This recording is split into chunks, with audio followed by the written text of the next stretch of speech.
Hai guys, Assalamualaikum. Yang pada cerita kali ini datang dari seseorang yang bernama Jimmy. Dan Jimmy ini tinggalnya di Kalimantan guys, tepatnya di Banjarmasin. Nah, tapi sebelumnya disclaimer dulu ya. Cerita atau kejadian yang Jimmy ini alami itu jangan ditiru ya guys. Dan murni untuk sharing aja ke kalian semua nih. Biar kita nih tidak mengalami nasib yang sama seperti si Jimmy. Dan juga bisa mengambil hikmah dari cerita kali ini juga guys. Oke, kejadian ini itu dialami sama Jimmy sewaktu dia masih SMA di tahun 2012 guys. Waktu itu ceritanya jarak sekolah dari rumahnya cukup jauh. Pokoknya sekitar 1,5 jaman lah. Kalau naik motor ya untuk di daerah hitungan 1,5 jam itu berarti udah jauh banget tuh ya. Karena kan nggak macet kayak di Jakarta ya. Nah, karena jauh daripada telat mulu nih, akhirnya dia memutuskan untuk ngekos di dekat sekolahnya.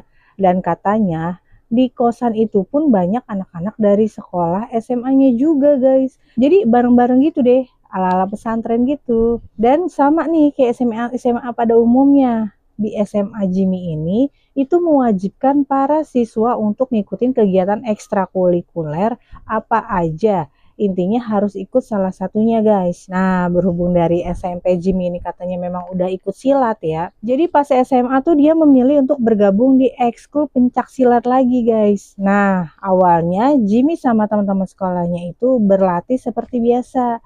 Jadwalnya kadang-kadang 1 kali seminggu atau 2 kali seminggu. Latihannya juga rame-rame guys. Kayak gabungan dari kelas 10 sampai kelas 11. Yang berjumlah sekitar 50 orangan guys. Nah, di situ pelatih silat atau guru mereka bernama Pak Komang. Nah, suatu hari ini tahu-tahu si Pak Komang ini ngajakin si Jimmy sama ada satu temannya juga yang bernama Fadil ya untuk latihan silat privat katanya guys.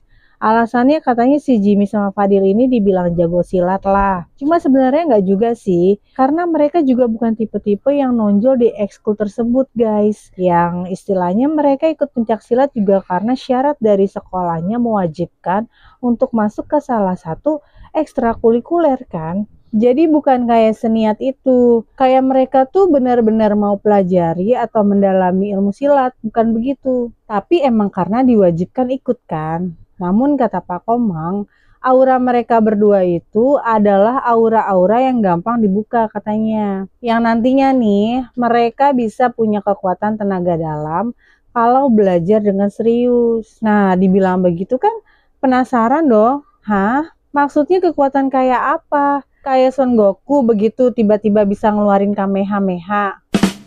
Jadi pengen ikut. Nah, di situ Jimmy sempat nanya, Pak ini ada biaya anggotanya nggak? Ya, soalnya kan namanya masih anak SMA, yang uang jajannya juga masih dari orang tua tuh. Pas-pasan kan. Cuma kata Pak Komang di situ bilang, udah nanti di sana kalian saya yang tanggung. Tenang aja gitu. Pokoknya kalian tinggal datang. Ya udah, akhirnya nih mereka disuruh datang nih di hari Sabtu sore-sore tuh. Pergi ke alamatnya yang memang sudah dikasih nih sama Pak Komang. Sesampainya ya di sana, nah ternyata udah ada sekitar belasan orang guys yang hadir untuk ikut latihan juga. Tapi usianya beragam gitu guys. Ada yang seumuran kayak Jimmy sama Fadil, tapi ada juga yang kayak udah bapak-bapak, udah 30 sampai 40 tahun ke atas gitu loh guys. Jadi cukup jomplang di sini maksudnya ya. Dan ternyata di situ Pak Komang ini ya sebenarnya kan pelatih di sekolahnya ya. Tapi di tempat itu dia cuma kayak sebagai asisten pelatih guys. Dimana ada seniornya lagi nih 2 orang yang dipanggil dengan master. Ya udah pokoknya hari itu mereka berlatih seperti biasa menurut Jimmy. Latihan yang mereka lakukan itu normal-normal aja guys. Dan gak ada yang aneh, hampir samalah 11-12 sama latihan yang mereka lakukan di sekolah. Cuma anehnya nih, pas udah selesai di hari pertama ini dan udah pulang, si Fadil dia bilang gini, ini aku nggak mau ikut lagi deh besok-besok. Habisnya kayak mana ya? Rasanya nih kayak nggak betul nih perguruan. Maksudnya nggak betul tuh kayak gimana Dil? Nah Fadil jelasin deh. Kalau pas awal latihan tadi mereka kan berdoa seperti biasa tuh. Tapi pas habis itu mereka ini disuruh minum air yang sudah disediakan di tempat tersebut. Ya sebenarnya itu air putih biasa juga sih, yang ada di galon gitu kan. dan gelasnya juga udah disediain. Habis itu mereka melakukan pemanasan dengan cara meditasi yang katanya bermanfaat untuk menyatukan tubuh dan pikiran. Nah, menurut Fadil yang ganjil di sini adalah mereka itu harus minum air yang udah disediakan tadi dan nggak boleh bawa air minum sendiri. Maksudnya kan kenapa begitu ya? Namanya minum air atau makanan harusnya boleh bawa yang bebas aja dong. Dikira restoran kali nggak boleh bawa makanan dan minuman dari luar ya kan? Soalnya beneran seaneh itu guys. Dan mereka belum tahu tentang syarat itu. Jadi si Fadil ini memang cerita dari rumah dia udah bawa botol minum sendiri guys. Dan pas dia mau minum, ada salah satu master senior yang negur dia. Dan langsung ambil botol minumannya si Fadil. Dan si Fadil langsung disuruh minum airnya dari tempat itu. Abis itu katanya si Fadil ini merasa kayak merinding. Sewaktu mereka nih meditasi di awal, dia ngerasa punggungnya nih jadi kayak berat guys dan panas gitu. Nah pas Fadil cerita begitu, sebenarnya Jimmy sendiri ini itu juga merasakan hal yang sama guys. Dia ngerasanya kayak ada angin gitu, muter-muter di atas kepalanya sewaktu mereka lagi meditasi tuh. Dan yang terakhir inilah yang paling ganjil banget. Mereka ini dapat seragam gitu, baju berwarna hitam tapi nggak ada logo atau belt atau apa gitu ya. Yang biasanya kan ada tulisan dari perguruan apa gitu. Ini nggak ada. Jadi polosan aja gitu guys. Jadi kayak perguruan nggak resmi gitulah. Cuma di sini cerita ini memang si Jimmy ini nggak mau kasih tahu nama perguruannya ya guys. Nah pokoknya pas mendengar alasan si Fadil nggak mau ikut perguruan itu lagi, sebenarnya Jimmy merasa yang ditakutin Fadil itu masuk akal guys, tapi jadinya dia malah tambah penasaran guys. Lalu besok-besoknya sewaktu mereka lagi melakukan pencak silat ekskul di sekolah, pelatihnya jadwalin lagi nih untuk melakukan sesi kedua privat pencak silat bersama master senior. Nah si Fadil kan memang udah cukup sehari aja ya, kagak mau lagi ya. Dia itu langsung cari-cari alasan lah dengan bilang ada acara keluarga. Sementara Jimmy ini lanjut ikut sama si pelatih. Semenjak itu pokoknya si Jimmy ini rajin guys untuk latihan seminggu sekali gitu. Setiap hari di Sabtu sore. Sebulan pertama nggak ada hal-hal yang terlalu aneh. Masih sama seperti kayak latihan-latihan di awal. Ya pokoknya meditasi, pemanasan, latihan gerakan dasar, pendinginan gitu. Terus selesai ya pulang. Bulan kedua juga gitu sama guys. Meditasi, latihan bla bla bla gitu terus pulang. Pokoknya gitu terus sampai sekitar 5 bulanan nih berjalan. Nah tapi di setiap proses meditasi yang Jimmy lakukan, perasaan Jimmy ini selalu berubah-ubah gitu guys. Nanti kadang dia kayak merasa ada angin di kepalanya, atau kadang tahu-tahu badannya merasa panas. Terus kadang dia pas buka mata nih sepintas kayak dia bisa melihat warna-warna aura orang-orang di sekitarnya gitu guys. Pokoknya pengalaman dari hari ke hari itu berbeda-beda guys. Nah setelah 5 bulan latihan tuh ada kenaikan tingkat nih ceritanya. Di situ salah satu master senior mereka mengatakan kalau tenaga dalam yang mereka miliki ini bakal dibuka dan diisi dengan kekuatan guys. Ritualnya pertama-tama Jimmy sama anggota yang lain itu disuruh minum kopi pahit, telur ayam kampung, sama garam. Agak random ya. Sebenarnya di situ juga Jimmy mulai ragu guys. Kayak kok aneh-anehan nih disuruh makan dan minum tuh kayak random gitu. Terus ditambah dengan kata-kata diisi kekuatan gitu. Itu diisi kekuatan apa nih emang maksudnya ya kan? Tapi karena udah terlanjur nih, dia juga penasaran guys. Jadinya dia ngikut aja. Abis minum sama makan syarat-syarat tadi, mereka disuruh baca amalan. Pertama, pokoknya katanya baca surat Al-Fatihah. Terus diikuti dengan doa dengan bahasa Jawa. Dan jujur nih, waktu itu Jimmy sendiri juga nggak tahu itu apaan artinya ya. Lah orang Jimmy ini orang asli Banjarmasin guys, jadi nggak bisa bahasa Jawa dia. Karena di situ konteksnya udah disediain kayak kertas teks fotokopian gitu guys. Jadi tinggal ngebaca aja gitu. Dan setelah itu master senior ini bilang kalau mereka harus rajin membacakan amalan itu setiap setengah malam. Dan semenjak kenaikan tingkat itu, mata batinnya Jimmy ini seperti terbuka guys. Sebelumnya kan dia kayak kita nih, nggak bisa ngelihat hal-hal yang aneh lah. Normal aja gitu ya kan. Hidupnya juga normal. Tetapi ini malam demi malam, tahu-tahu dia merasakan kok kayak ada yang beda pas dia tidur guys. Dia sering banget kerasa kayak raganya tuh terbang jalan kemana-mana gitu guys. Rasanya sih kayak mimpi. Dan di dalam yang rasanya kayak mimpi itu, dia ketemu makhluk-makhluk goib yang aneh-aneh katanya guys. Tapi maksudnya ini bukan kayak di film-film ya. Kalau di film-film kan yang bentukannya mainstream ya guys. Kayak apalah, pocong, kuntilanak, genderuwo, yang umum gitu kan. Nah, tapi yang Jimmy lihat ini bentukannya bener-bener aneh dan absurd guys. Ada hantu yang mukanya rata, terus ada yang modelannya kayak apa ya? Kayak kecil gitu, kayak Smeagol yang di The Lord of the Rings. Terus ada yang bentukannya juga kecil, tapi matanya satu, kulitnya hitam gitu. Intinya semua makhluknya itu aneh semua dan berbeda dari hantu pada umumnya. Nah, kalau bisa dibilang mungkin semua itu cuma mimpi aja kali ya. Tapi ya kenapa dia ngerasanya nyata banget kan? Berulang-ulang setiap malam. Pokoknya hal itu sering banget terjadi. Kalau dia lagi ngerasa capek atau lagi ngerasa sakit. Jimmy pun ngerasa nggak tahan dan nggak kebiasa juga ngelihat hal yang aneh kayak gitu ya. Dia ngerasa tidurnya ini jadi tidak berkualitas, nggak pernah nyenyak. Akhirnya dia cerita dia tuh ke Pak Komang. Nah, di situ Pak Komang bilang, kalau yang dia lihat itu bukanlah mimpi, melainkan dia lagi dibawa sama penjaga ke dimensi lain untuk dikenalin sama para penunggu di daerah situ. Pak Komang juga bilang, mungkin kamu merasa awalnya serem, karena sama waktu itu saya juga pertama kali begitu. Tapi lama-lama nanti juga kebiasa kok, tenang aja. Malahan nanti di tingkat berikutnya nih, sang master akan ngajarin kamu ilmu kebal.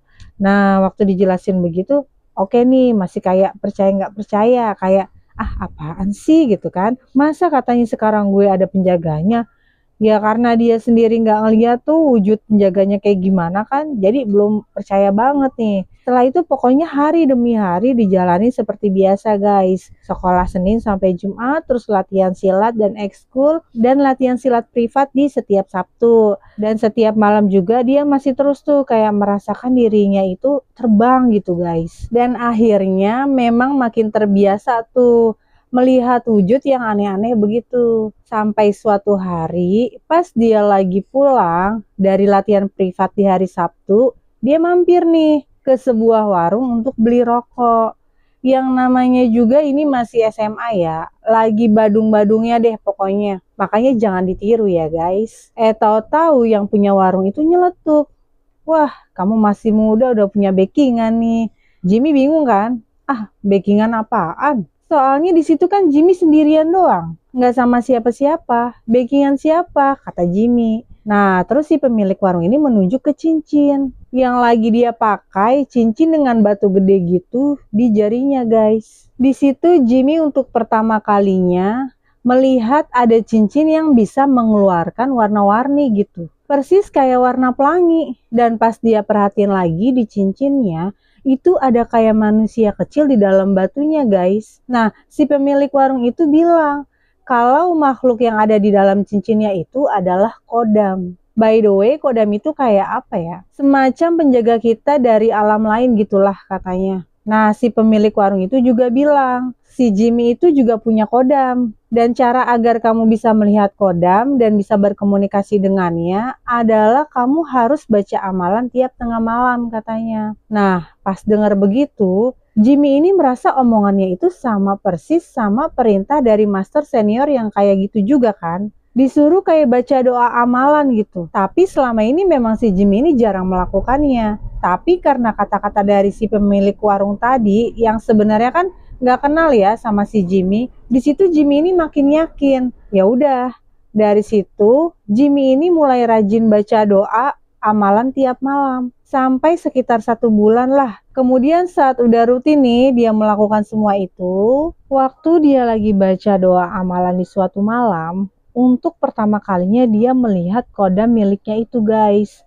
Yang menurut Jimmy ini sosoknya itu berwujud kera, berbadan manusia, berwarna hitam dan memakai mahkota emas guys. Di situ akhirnya Jimmy ini dapat berkomunikasi dan berkenalan dengan kodamnya. Yang kadang juga datangnya lewat mimpi. Dia juga udah mulai sensitif nih dalam merasakan dan melihat penampakan-penampakan kalau dia ini lagi ada di tempat baru guys. Hingga sampailah dia ini di hari kenaikan tingkat berikutnya.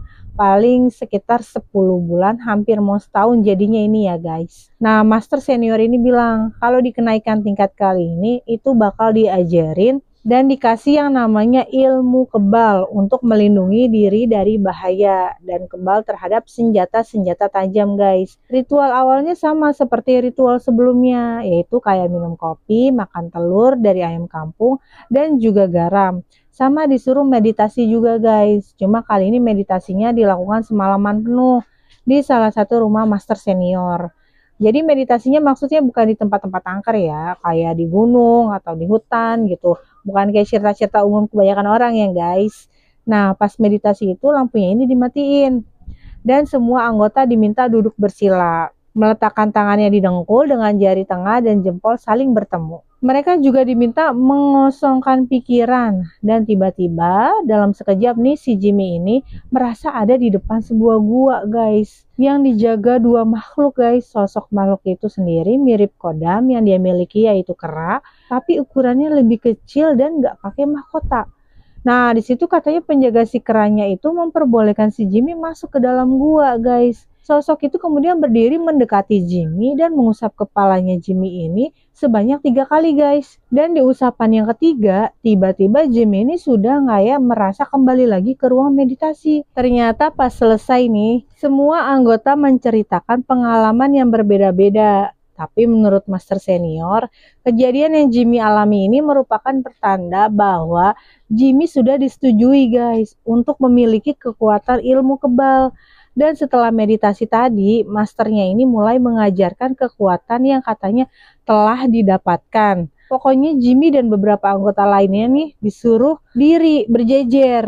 Terus tangan sama perutnya kayak ditebas sama golok berkali-kali. Jimmy tentunya merasa tegang dan takut ya. Dia sampai merem gitu ketakutan. Pokoknya rasanya tangannya itu perih dan perutnya kayak ngilu gitu guys. Tapi saat dia membuka mata, nggak ada luka sekecil apapun guys. Nggak ada darah juga dari tubuhnya. Dari situ dia merasa takjub guys. Kalau dirinya udah kebal nih.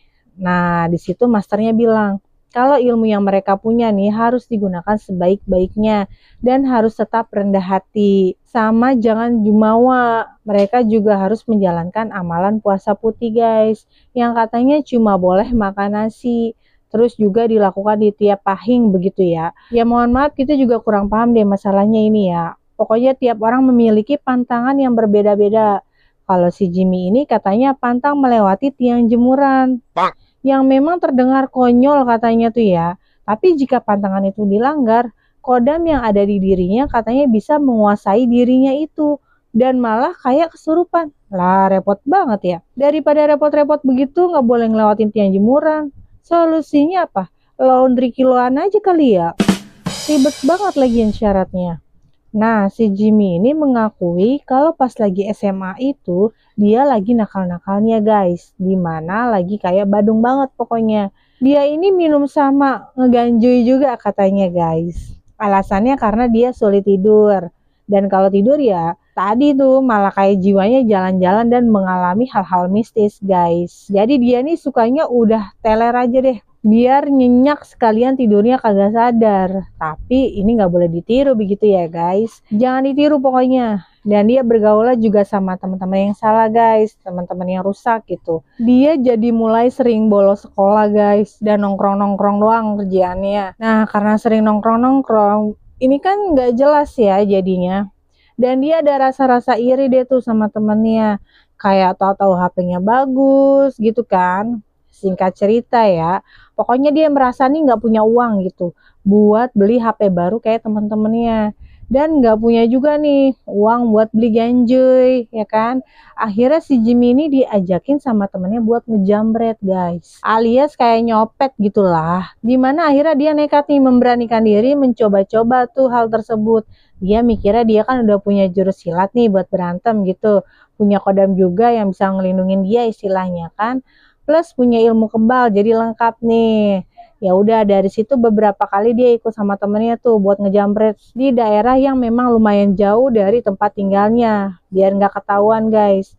By the way, Jimmy menekankan ya di sini kalau dia melakukan hal tersebut bareng anak tongkrongan yang rusak tadi ya, bukan bareng teman-teman perguruan. Beda pokoknya. Singkat cerita, percobaan pertama jambretnya itu berhasil guys. Nah, di situ Jimmy mikir, gampang juga ya nyari duit nih. Ya, cepet gitu. Dimana waktu itu dia berhasil menjambret sebuah kalung dan dia jual ke penada dengan harga 1 juta rupiah guys. Terus dibagi dua kan sama temennya tuh, jadi 500 ribu. Nah, buat anak SMA besar lah 500 ribu itu ya kan. Jadi ketagihan nih dia. Lanjutlah dia melakukan aksi jambret yang kedua. Kali ini dia berhasil menjambret sebuah handphone sama tuh kayak sebelumnya. Barangnya dia jual terus laku. Ih, makin seneng dia, makin nagih nih ya kan. Lanjut lagi aksi yang ketiga. Mau jambret HP lagi nih ceritanya. Di tempat kayak tempat makan pinggiran jalan gitu. Tapi sialnya ketahuan guys. Dia dikejar sama warga, terus ketangkep digebukin, kepalanya dipukul kayu, dan pokoknya badannya tuh ngerasa ngilu semua. Persis banget rasanya kayak pertama kali waktu dia mendapatkan ilmu kebal ya guys. Tapi yang kali ini itu dia melihat ada darah ngucur dari pelipisnya guys. Dan pas dia lihat ke sebelahnya, temennya itu udah bonyok, babak belur, dihajar warga. Di situ tahu-tahu si Jimmy ini pingsan. Gelap. Waktu bangun pas sadar, ternyata dia sudah berada di kantor polisi. Di situ banyak juga nih warga yang sedang diinterogasi sama polisi. Karena ternyata temennya tadi itu udah meninggal. Dia dihakimin sama warga. Si Jimmy masih beruntung guys, masih hidup. Mengingat kondisi temannya udah hancur alias meninggoy. Dan Jimmy ini juga sebenarnya udah babak belur. Untung nggak meninggoy juga. Apakah karena kodam yang dia miliki menjaga dia agar tidak meninggoy? Atau ya memang karena kuasa Tuhan aja yang masih memberikan kesempatan dia untuk hidup. Dan jelas Jimmy trauma banget guys. Dan merasa itu adalah titik terendahnya. Dia juga di situ melihat bapak ibunya datang guys. Dengan muka yang kecewa banget melihatnya.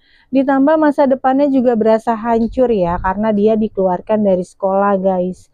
Akhirnya orang tuanya itu memutuskan untuk memasukkan ke sebuah pesantren. Dan Jimmy nggak punya pilihan lain. Nurut aja pokoknya, terserah deh. Nah, di pesantren itu dia ini diruqyah guys. Yang menurut ustadznya, ruqyah Jimmy ini harus dilakukan beberapa kali. Sampai pokoknya si Jimmy ini nggak bisa melihat lagi. Yang namanya makhluk tak kasat mata. Karena kata sang ustadz, kalau si Jimmy ini masih melihat, berarti dia masih ketempelan tuh sama kodamnya kan. Saat menjalani hari-harinya di pesantren, Jimmy akhirnya sadar. Nggak ada kekuatan yang lebih besar selain dari kekuatan Tuhan ya guys. Walaupun seseorang ini punya ilmu kebal gitu. Atau ilmu kebatinan lah istilahnya. Sehebat apapun, tapi kalau digebukin warga sekampung ya bakal bonyok juga kayak begitu. Ya kan guys? Oke guys, jadi itu ceritanya dari seseorang bernama Jimmy nih yang memutuskan akhirnya untuk kembali ke jalan yang lebih benar. Alhamdulillah. Dan katanya waktu di ruqyah, maaf nih, area kemaluannya itu terasa panas guys. Gatel juga sampai kayak ada bentol-bentol merah gitu guys. Nah Ustadz bilang itu karena efek jin yang katanya nggak mau keluar dari tubuhnya. Jimmy pokoknya hampir nyerah deh. Dan mau berhenti ruqyah aja lah.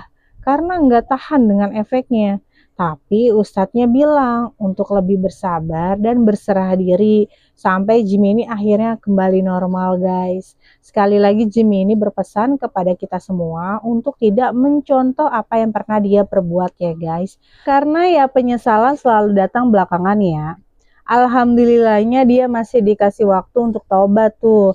Ya kalau enggak kayak temennya itu meninggoy saat melakukan sebuah kejahatan atau mungkin meninggal dengan cara yang tidak baik begitu. Oke guys, makasih semuanya yang udah dengerin ya. Terima kasih banyak pokoknya. Menurut kalian sebenarnya ilmu kebal itu beneran ada apa enggak? Kalau memang si Jimmy punya ilmu kebal, kenapa masih babak belur pas dipukulin sama warga? Jadi gimana menurut kalian? Jangan lupa subscribe, like, dan komennya agar tidak ketinggalan video berikutnya. Ingat, tidak semua misteri harus dipecahkan. Kadang cukup diketahui bahwa misteri itu pernah ada. Saya Ulan, terima kasih dan sampai jumpa lagi di cerita berikutnya. Bye-bye.